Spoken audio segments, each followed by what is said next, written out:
우리는 인생을 살면서 가끔은 혼자구나 라는 사실을 느낄 때가 있습니다. 혼자라고 느껴지는 그런 시점들이 아마 여러 번씩 반복적으로 나타날 때가 있습니다. 성탄절 시즌에 요즘 여러분의 마음은 포근하고 풍성합니까? 아니면 외롭고 쓸쓸합니까? 저는 어제 저희 집사람하고 둘이 있으면서 좀 외롭고 쓸쓸하구나 이런 생각을 했습니다. 저녁에 집에서 가만히 생각해 보면서 이게 우리들의 모습, 조금 더 나이 들면 어르신들은 더 그러시겠지만 나이 들면 정말 우리밖에 없다는 사실을 느끼겠구나 이런 생각을 해보았습니다. 오늘 함께 읽은 말씀은 예수 그리스도의 성탄에 마리아가 예수를 잉태하고 예수 그리스도를 품었는데 그럼에도 불구하고 그에게 임한 혼자 있음의 모습, 혼자 있음의 외로움, 이것들을 표현해주고 있는 말씀이 여기에 등장하고 있습니다. 그리고 그 외로움, 그 혼자 있음의 문제를 마리아가 어떻게 풀어가고 있는가, 어떻게 대처하고 있는가 하는 것을 오늘 읽었던 말씀에서 우리에게 잘 나타내 주고 있습니다. 함께 읽은 말씀 38절 말씀에 그렇게 말씀하고 있습니다. 마리아가 이르되 주의 여종이오니 말씀대로 내게 이루어지이다 하매, 어제까지 보았던 말씀이죠. 이 말씀하고 나니까 어떤 현상이 일어났습니까? 천사가 떠나가니라. 그동안 천사하고 얘기를 나눴습니다. 아니, 하나님의 임재하심을 느끼며 가브리엘과 대화하면서 성령이 이끌리신 그 은혜를 그 마리아가 누렸습니다. 그런데 그 천사가 갑자기 떠나가 버리는 겁니다. 어쩌면 천사가 떠나가니라 라고 하는 표현은 문자적으로는 천사 그 가브리엘이 떠나간 것에 틀림이 없습니다. 그러나 잘 생각해 보시면 마리아에게서 하나님이 잠깐 동안 떠나가신 것 같은 느낌이 드는 구절이 이 부분 아닙니까? 하나님이 그에게 임재하셔서 말씀해 주시고 하나님이 그에게 임재하셔서 예수 그리스도가 너의 태중에 있다 라고 하는 말씀을 주시고 예수란 이름을 그에게 주시면서 말씀하셨는데 그 하나님이 떠나가시는 장면이 여기 38절의 말씀이라고 할 수가 있다는 말입니다.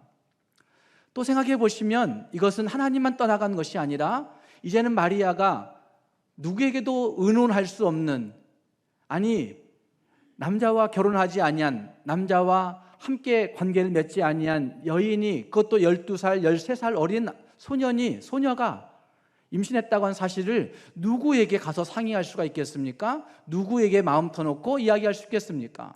그러니까 가족도 떠나고 친구도 떠나고 그리고 이 황당한 문제를 이야기할 수 있는 아무도 없는 상황 가운데 혼자 외롭게 느껴지는 그 시기가 바로 지금 이 시기라고 얘기할 수 있다는 말입니다. 아무도 그에게 얘기할 수 없는 다 떠나간 사건이 여기 1장 38절의 사건이라고 할 수가 있다는 말입니다. 그리고 그 다음 마리아는 어떤 일을 했는가가 그 다음 말씀에서부터 등장하고 있습니다. 이 충격적인 놀라움과 혼돈스러움 가운데서 이 마리아는 어떻게 하고 있는가 하는 것을 오늘 몇 가지로 생각해 보려고 합니다. 먼저는 그가 빨리 산골로 가서 사가랴의 집에 들어가 엘리사벳에게 문안했다라고 그렇게 얘기합니다. 39절 말씀에서 얘기하고 있는 빨리라고 하는 말은 그에게 외로움이 찾아올 때, 그에게 쓸쓸함이 찾아올 때, 혼자라고 느껴질 때 그냥 거기에 머물러 있지 아니하고 빨리 신속하게 움직여서 찾아가고 있는 사람이 있었더라 라고 이야기하고 있는 겁니다. 그가 엘리사벳에게 찾아갔던 그 일은 거기 읽었던 말씀 가운데 그런 말씀이 등장하고 있습니다. 엘리사벳에게 찾아갔던 그 일들은 엘리사벳이 성령의 임재하심을 느끼고 있는 여인이었다는 사실들을 그 다음 말씀에서 계속해서 말하고 있는 부분들을 볼 때 그는 천사가 알려줄 때 엘리사벳도 그랬다라고 하는 힌트에서 갔는지는 모르지만 어쨌든 성령이 임재하는 것을 따라서 성령이 이끄시는 대로 그 엘리사벳에게 찾아가고 있는 모습이 거기에 등장하고 있는 겁니다. 1장 41절 말씀은 이렇게 말합니다. 엘리사벳이 마리아가 문안함을 들으매 아이가 복중에서 뛰노는지라 엘리사벳이 성령의 충만함을 받아 그 다음 말들을 진술하고 있습니다. 그러니까 하나님의 임재하심이 단절되었던 그 마리아가 하나님의 그 성령에 이끌려서 엘리사벳에게 찾아가자 엘리사벳이 성령의 충만함을 받아서 그녀에게 다시 말해주고 있는 말씀이 등장하고 있다는 말입니다. 아이가 복중에서 뛰놀고 성령의 충만함을 받았다라고 하는 표현들을 어쩌면 우리는 쉽게 생각합니다. 왜냐하면 지금도 우리는 성령을 쉽게 이야기하니까. 그러나 이 당시의 사람들에게서는 성령이라고 하는 단어가, 성령이라고 하는 그 존재가 그들에게는 느껴지지 않았던 때가 이때였습니다. 왜냐하면 사도행전 1장 8절 말씀에서 성령이 임하심에 라고 하는 그 말씀, 성령이 너에게 임하시면, 이 말씀이 임하시기 전까지는 그 유대인들에게 성령이 임재한다, 성령이 우리에게 오신다, 성령이 우리에게 말씀하신다, 이런 일들은 흔히 있는 일이 아니었다는 말입니다. 그렇기 때문에 이 41절 말씀에서 엘리사벳이 아이가 복중에서 뛰놀고 있는 이것 자체가 성령의 충만함을 받아 성령이 말씀하심으로, 성령이 움직이심으로 이렇게 말씀하고 있는 이것은 매우 특별한 상황, 특별한 은총의 문제라고 이야기할 수 있다는 말입니다.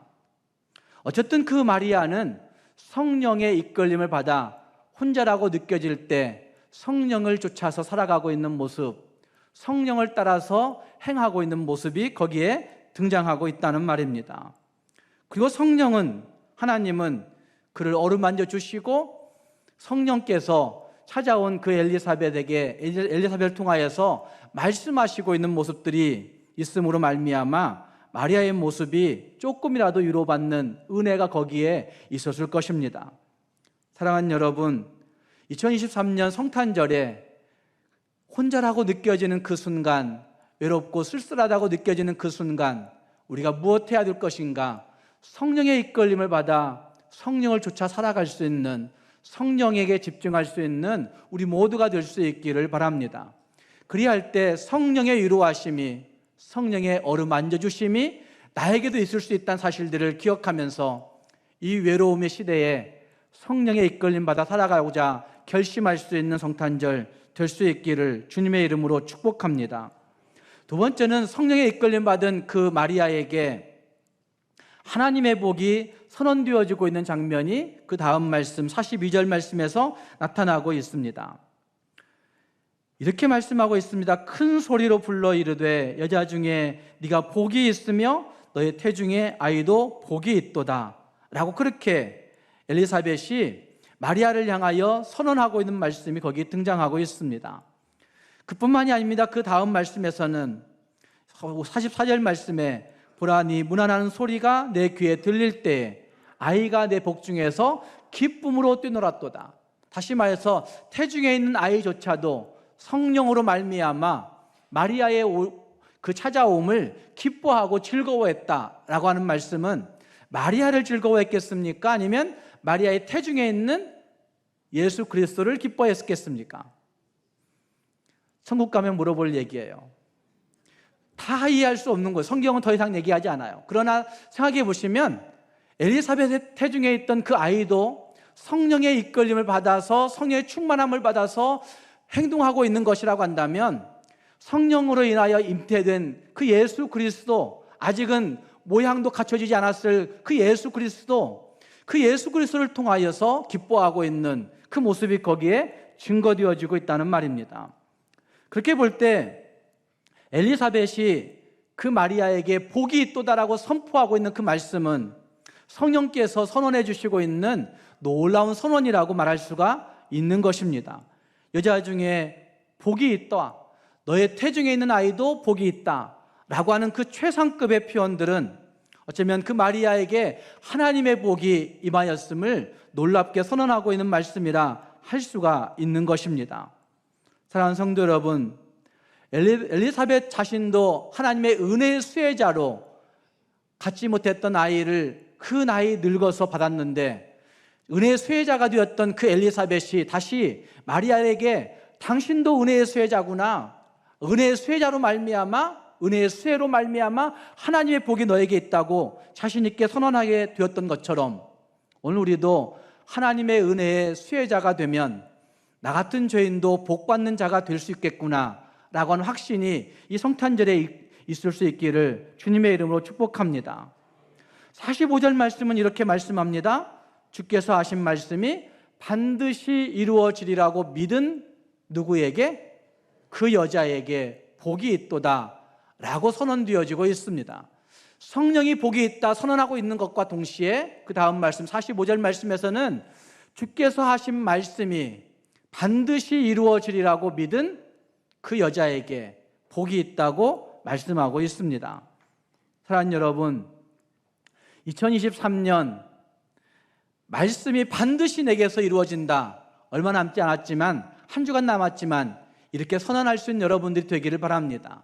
뿐만 아니라 2024년에도 하나님의 말씀이 내게 반드시 이루어진다라고 믿고 신뢰하면서 그 말씀을 선포할 수 있기를 바랍니다. 그리고 그 말씀을 믿은 자들에게 무엇이 있다? 복이 있다고 성경이 말씀하고 있습니다.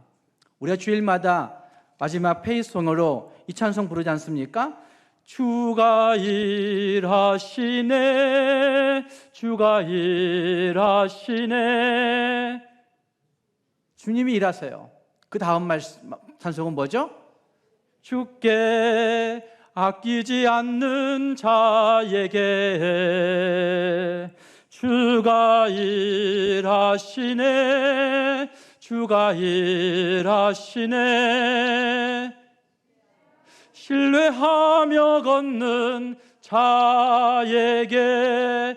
이 찬송이 딱 맞는 거예요. 주의 말씀이 내게 이루어지리라고 반드시 신뢰한 자들에게 무엇이 있다고요? 복이 있다고 선언되어지고 있다는 말입니다. 사랑하는 여러분, 마리아가 혼자라고 느껴질 때 나만 외톨이구나, 나만 외롭구나 이러다가는 우울증 오겠어. 요즘 사람들은 그렇게 얘기할 거예요. 그때는 우울증이 있는 줄조차도 몰랐어요. 이러다가 우울증 걸리겠어 이렇게 생각하는 그 시점에 마리아는 성령에 이끌리어 하나님의 임재하심을 조차 찾아갔습니다.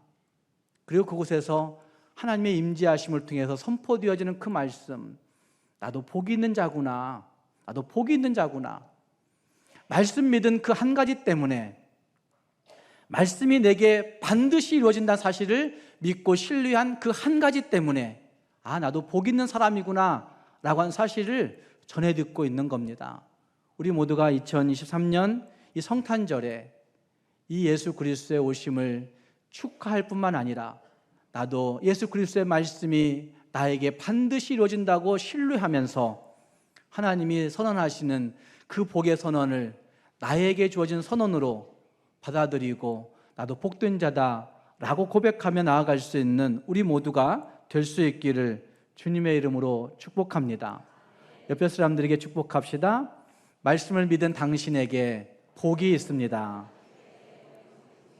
한 번 더 합시다. 옆에 사람 또 다시 바꿔서 말씀을 믿은 당신에게 복이 있습니다. 세 번째 마리아의 선택은 하나님을 찬송하는 것입니다.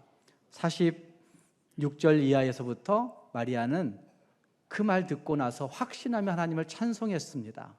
오늘 우리 찬양대의 찬송이 한 달여간 참 많이 준비한 찬송입니다. 핸델이 메시아를 작곡하고 그 곡을 초연할 때 그 초연하는 모든 군중들이, 초연을 듣는 군중들이 할렐루야라고 하는 그 시점에 이르를 때 다 같이 기립해서 그 찬송을 같이 찬송했습니다. 그래서 오늘 찬송 맨 마지막 곡 기뻐하라 주 예수 오셨다, 이 8번째 찬송은 여러분 다 기립하셔서 예수 그리스도의 오심을 기뻐하면서 나도 하나님 앞에 이와 같이 찬송해야 되겠구나 생각하시면서 기립하셔서 그 찬송을 함께 찬송할 수 있기를 바랍니다. 같이 기도하겠습니다.